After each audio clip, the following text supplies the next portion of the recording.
Oh, yeah. Yeah. CD, what's up, buddy? What's going on? All right, so I wanted to record because there's a lot of information. I want to make sure that I cover the information so that people are like, okay, what was Mr. Ford talking about? You go to a little YouTube video and rewind back, and you can have me say that same little loop. You can put it on a loop, you can remix it as I talk about logarithms. So now, this part right here. Between 7.3 and 7.4, this is everything you need to know, right? So I'm going to touch on each one of these, but I've also posted what the homework is, and I also have a picture of each thing that I'm talking about that's in there as well, okay? And then I'll put in the link for the video, and that will be in there as well, okay? So now, first thing we need to know, right? It's called the product law. And this is how it works. The log of any two different numbers, but having the same base, is the same as those two numbers multiplied by each other. Okay? So, let me give you an example there, DW.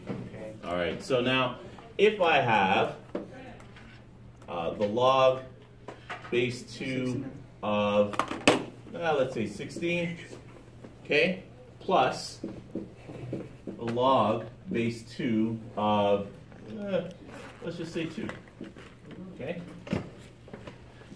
These two things added together, yeah, we could figure out what is 2 to the power of what is 16? 4, okay? And 2 to the power of what is 2? 1. Right? Okay, so now we have 4 plus 2 is? 1. Did we say 1? 1. Oh, my bad, guys. All right? So 4 plus 1 is? 5, okay? So our answer is 5 here.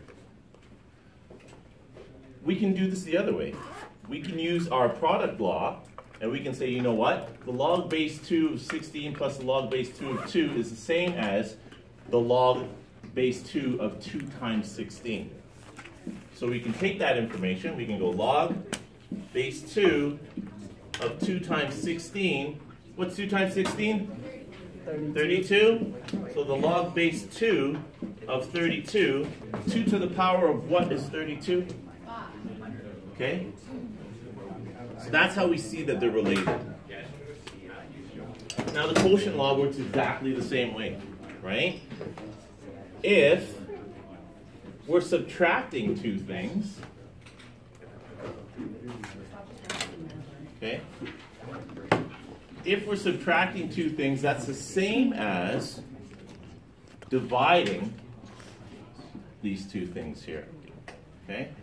So in that case, when we would divide these two things, okay, this becomes 8. And then we say 2 to the power of what becomes 8? Okay, and that answer is 3. So here, when we're dealing with this stuff, it's some pretty low-level algebra that we're actually doing, okay? But understanding how the rules apply is just pretty convenient, especially when the answers are something a little bit more difficult. DW, thank you, friend. Okay, so now, power law, same idea. If we have something to an exponent, we can actually bring that exponent down and multiply it by whatever the log is of that number. Side note, do you remember this over here? That if you have the T83, okay, you can only do stuff in base 10. So if something has a different base, that kind of messes you up. Well, there's a rule for that, okay?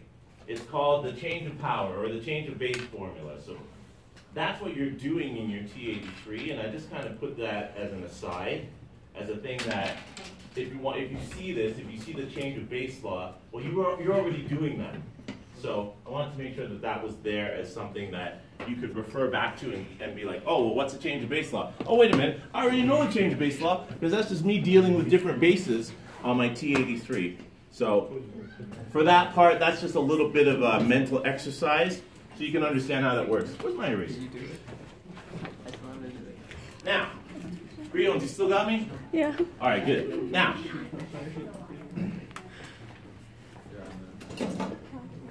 this is where the rubber hits the road, okay? So now, what we remember about interest, right? When we had to do stuff in chapter 6 and in chapter 5, what we had to do was we had to create two lines and see where those two lines intersect. You can actually use logarithms to figure out what that answer is, okay? So, if I have something to an exponent, and they give me a value, what you'd have to do is you'd have to draw that graph, and then you'd have to draw the other graph intersecting with it. But we can take this same thing and apply what we understand about logarithms to it. So, I got my 5 to the power of x plus 2 equals 104. Alright? So before you had to like take two lines and see where they intersect, but we can take the logarithm of this whole thing and we can get an answer. So I can multiply this whole thing by a logarithm. So that my next line would be log of 5 to the power of x plus 2 equals log of 104. Okay. Now we can apply here, we can apply the power law. So in the power law, this thing to the power comes down. So when I do that, I get x plus 2 times log of 5 equals log of 104. And now all we have to do is isolate the x. We can isolate the x by dividing both sides by log of 5.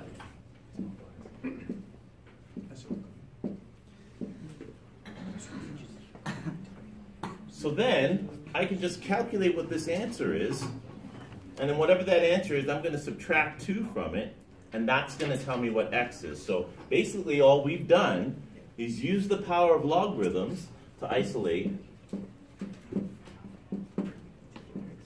our x. Okay?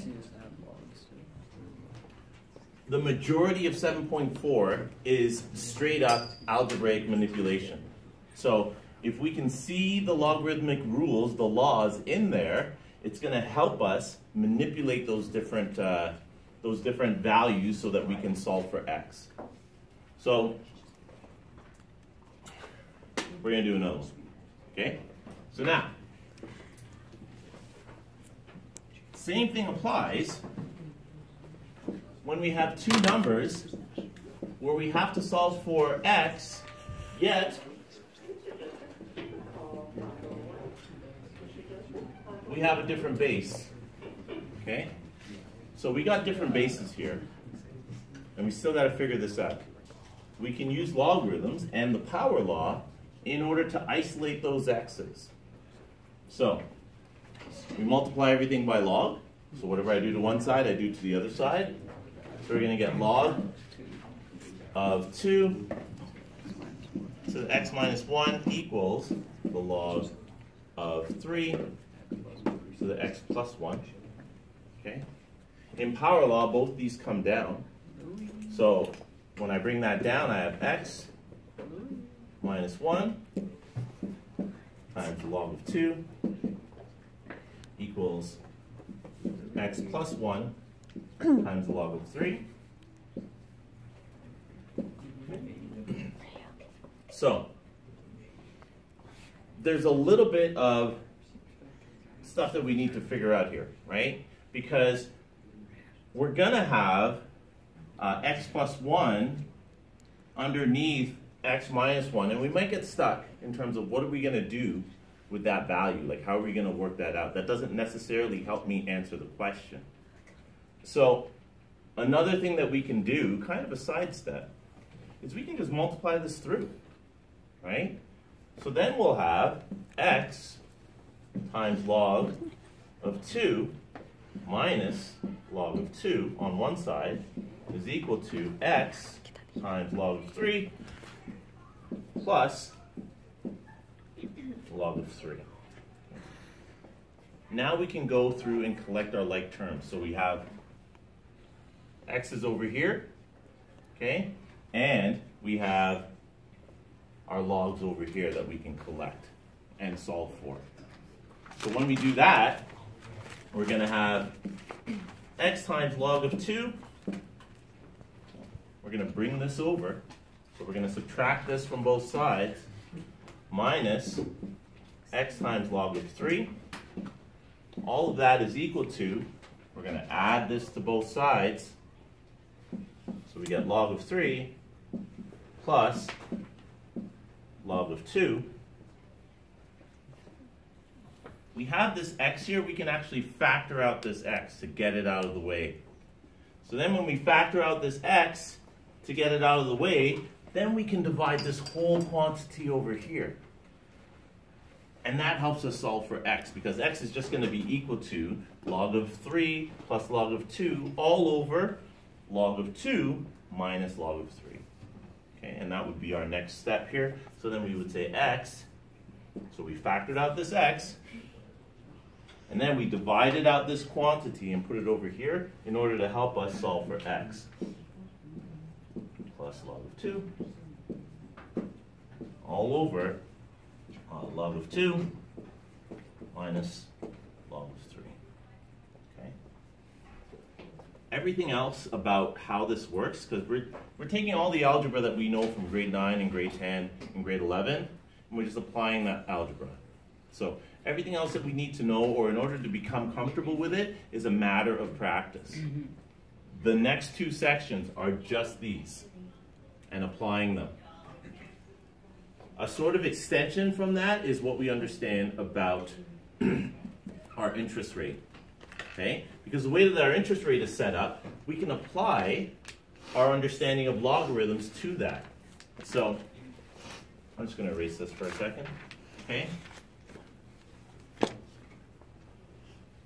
All right, what we know about interest rates is whatever amount I'm going to get, okay, I start with an initial amount, and then I go, the interest rate is 1 times that amount plus a little bit. So whatever the interest happens to be, okay? So 1 times that amount plus the interest. Our exponential function helps us see that we're compounding that, right? So however many periods I'm compounding it for, remember we have to divide that by our compound periods. So if it's semi-annual, this interest rate is divided by 2. If it's quarterly, this interest rate is divided by 4, and so forth. But notice, we got something to an exponent. Logarithms can do this work for us. The only thing we have to do first in order to clean it up is just divide out the principal amount. So that it's going to look like this. Whatever 1 plus I is, okay, so whatever that actual number is, I'm just going to put an I in there for now, to the power of n, so that you can see that the format is similar.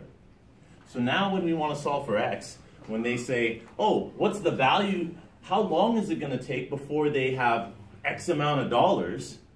Well, we don't have to draw 2 lines and then zoom in with our calculator to see what that actually is. Logarithms tells us what that answer is. So we take the log of both sides. So whatever this value becomes. And then we can use the power law, okay, to help us figure out what that is. And then we'll divide everything by the log of our value here, and we'll only be left with n. And then what that answer is actually tells us what n is. Okay? So, a couple days ago I said, you know what, start to learn your power laws. Start to learn your different logarithmic laws and how they all work. Okay? So, take some time to practice this, and that's numbers 6 to 11 on page 446. And then the manipulation of all of those is what is sort of the speed round of your understanding from 7.3 actually is. So apply that manipulation now, and we can just start with the first half of those questions. So questions 1 to 5 on page 155. And that's all on the class feed. If you have any questions over the weekend, you're like, I don't know what you just said, or I don't get it, or what have you, post a comment on the feed I'll get it on my phone, and then if you post it on the feed, if people have similar questions, I'm not answering 1,000 of the same questions, and I can answer right away. I can be like, oh, it's blah, blah, blah. Okay?